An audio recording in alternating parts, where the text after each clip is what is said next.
Když tady není, nemůžeme se bavit, že jo? Jo? Řidič tady není. Můžete se psat maximálně přestupek. Je tady řidič.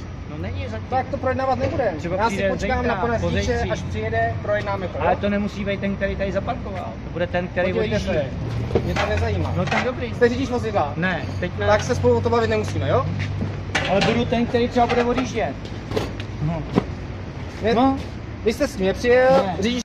No. Ale neobejvejte to, pánové, nemůžete to opouvat, že tady... Alo, vy jste řekl, že tady nejste. Není tady říky.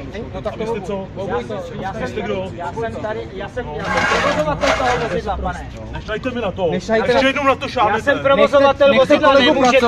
Toč to, ti říkám. Točíme to. Před chvilkou jste řekl, že k tomu nepatříte, že tady není řidič. Ale já jsem provozovatel, takže vy nemáte právo to opovat, když jsem tady. A můžu natáčet veřejného ředitele, ale s rozumím odstupem to chápu, ale nejsem se tak blízko, ne?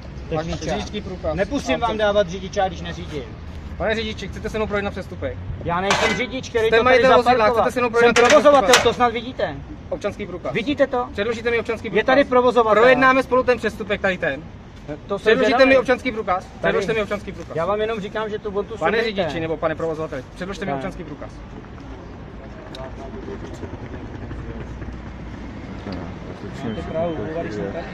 Před chvilkou jste řekl, že tady nejste. Nejsem řidič. Že nevíte, kdo tady zaparkoval, že odešel. Já jsem řekl, že nejsem řidič. Nezaparkoval se to? Ne. Kdo s tím autem odjede? Co je vám do toho? Až to sundáme, kdo s tím autem odjede? Nikdo třeba. Tady to auto nezůstane. Jako v rámci petičního práva pane může, provozovateli, tady to vozidlo nebude. Tam máte parkoviště, 10 metrů tady odtadi parkoviště. My ale neparkujeme, pane. Není problém zaparkovat. Ne, neparkujete. Ne, my vykonáváme petiční právo tak, jak nám zákon umožňuje. Takhle, kdybyste se prali chlapi s těma, co tady kradou, to by bylo krásné. A vy nemůžete, protože to byste vyletěli z práce. Podívejte se, nikdo nic nemá proti vašim petičním. No, nikdo nic nemá, ale to vozidlo máte právo zamítat auto. My k tomu musíme mít zázemí, aby jsme vůbec mohli takhle fungovat. V pořádku, fungujte, mě to ale my k tomu musíme mít zázemí a na to máme právo. Vy nám upíráte naše právo. Tam můžete parkovat. Zaparkujte si na náměstí pro můžete stát, kde chcete. Nebudete stát, vždycky bude problém. Chodí a ne žádný parkoviště, jasný. A petiční stánek je co? To je vozidlo? Vždycky bude problém, kde budeme mít stát. Technickým průkazem napsaný petiční stánek. No to nejde, jaká to je forma, petice to neukládá. Petice nám neříká, že to nesmí být vozidlo. Jako my to neřešíme vůbec, pro nás je to petiční stánek, my nikoho neomezujeme. Nikoho, ústava neříká, co je a co smí a co nesmí být. Jako my nikoho nemůžete jednat pouze v tom, co vám ukládá a povoluje zákon. Já jsem občan a já můžu činit vše, co mi zákon nezakazuje.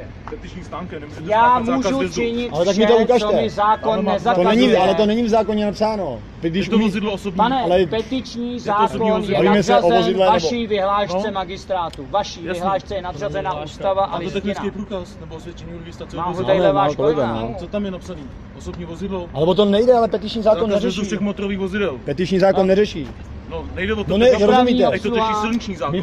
My tady máme napájení stánku a tak dále. To řeší silniční zákon, ne petiční. Ale co je ústava, je víc než nějaký silniční zákon, my nikoho neomezujeme. Vy máte zákaz vjezdu. Ale to je jednoduchý. Ale zákaz vjezdu. My nevýjíždíme, my umístujeme petiční stánek. My nevýjíždíme. Máte tamhle. No, umístujeme Máme dva. To není v zákonem. Není omezeno zákonem. Petiční stánek skutečné demokracie. V každém městě je to jinak, prostě to je prostě těžký, no. Tak. V každém městě je jiný zákon, to se tady těžko orientuje člověk. Já vím, že to moc lidí neznají, nebo to není jako vnímaný jako častá věc, ale hold. Jo a prosím vás, jestli budete zahajovat nějaké zprávy, jako já vím, že to vždycky takhle je, ale... Jo, tady to není doručovací. Ne, to není doručovací adresa. Já si popíšu podle a pak mi dáte doručovací. Ale je tam potřeba i s jménem, protože když to posíláte v těch obálkách, tak tam bylo Alois Lásenský, aby to bylo s jménem na doručení. Ale víte co, když je to si žádám to právě nejde, protože já když nám petiční zákon umožňuje kdykoliv, ale on neupravuje, jak má petiční zákon. Viděl jste někdy petiční zákon? Četste ho, pane? Já ho taky předtím nečetl. Mně to je úplně jedno, nemusíte mi odpovídat. Přečtěte si ho, nastudujte si ho, jestli tam někde najdete, že to nesmí být obytného rázu, že to nesmí být obytňák, že to nesmí být na kolečkách, že to nesmí být SPZ-ku, ano. Tak mi to tam ukažte, až to tam bude napsaný, pak vám řeknu, máte pravdu. Jde ty keci o tom, že tady ten stan je napevno, protože nechodí a nejezdí. To je taková blbost, že si nemůžu jenom ani vymyslet. Ne, tak oni chlapi to taky jako... Přeci mi někdo nebude říkat, že tohle je napevno umístěný a když si někde postavíte mobil house, tak ho máte napevno, že jo, protože je na patkách postavený, tak je to napevno stejně jako to, tak no, co to je za blbost. Ale Zdendo, ty jsi tam dal Aloise nebo co? Aloise tam dál, ano. Ano, takže je to Alois Lásenský.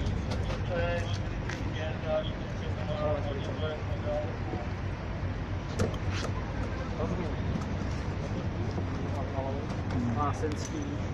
Ono se to zase uklidní jako vždycky a bude to všechno v pohodě. Je to ten náměstí, to nevím, jak tady říkají. Cože? Ne, to je Slavko Brna, ale tohle je náměstí. Takže Alois Lásenský, narozen 19.9.1955, bytem Palackého náměstí 74, Slavko Brna 68401. Ne, to je právní zástupce, ke kterému bude chodit všechny ty dopisy, které vy tady jakoby vymyslíte. Ano, je to právní zástupce. To znamená, že... Ne, tak. Jo, tam je akorát potřeba mít, aby tam bylo napsáno to Alois Lásenský, protože jemu to pak v tu chvíli přijde, že jo. Ano, 684 01 je směrovač.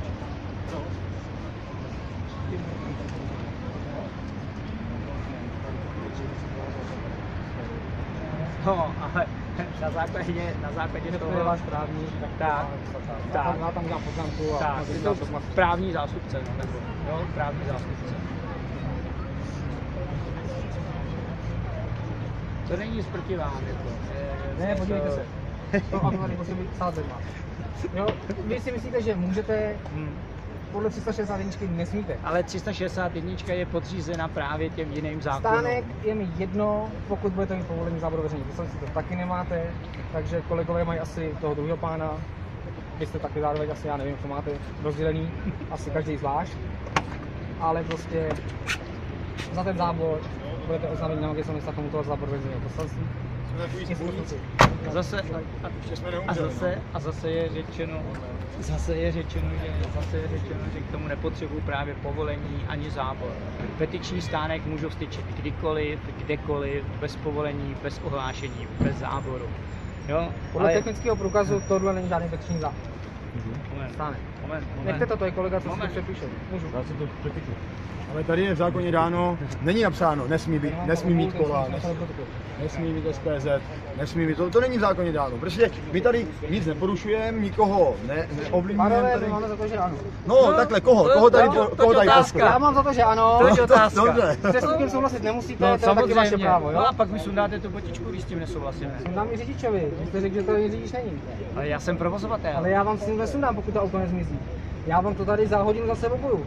To nemůžete dělat 3 přestupky za hodinu, za 2, že to bude To další auto přestupek zmizí, a další jste schopen s tím přestupek. vozidlem odjet. Ne, Tak to zůstane obudí.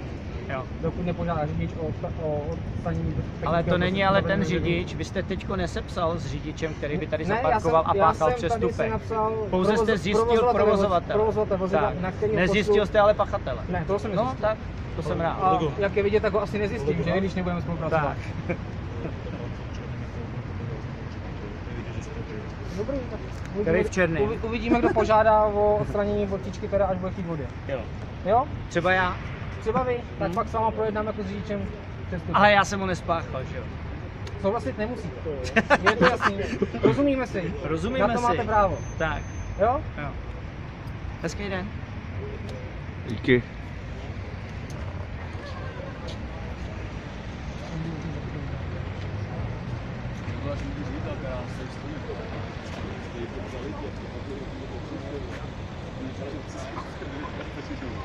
Jsou tady všude kamery, ne? Je to dobrý, že jsou tady všude kamery.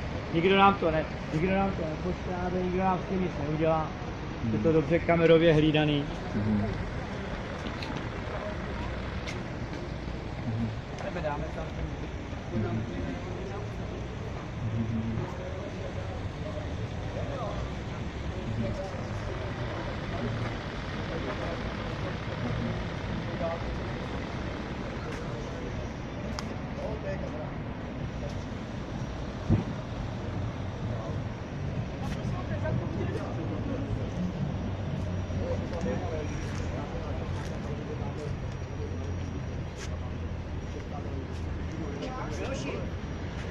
Jo, dáme to dohromady, může